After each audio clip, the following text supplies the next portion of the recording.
বন্ধুরা, এই বর্ষার এক বিকেলে সুন্দর একটা নদীর তীরে আছি বর্তমান। নদীর নাম হয়েছে কপিলী নদী। আমাদের খুব পাশের একটা নদী, খুব সুন্দর তার অবস্থান। দেখুন,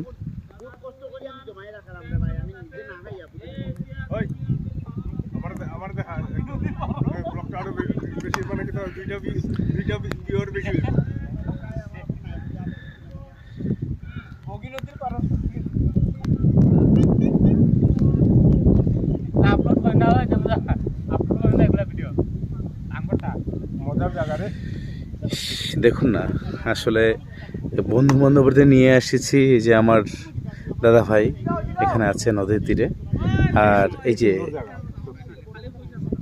নৌকা নিয়ে এসেছে এক ভাই। দেখুন না, এই পরিবেশ দেখতে কত ভালো লাগছে আসলে।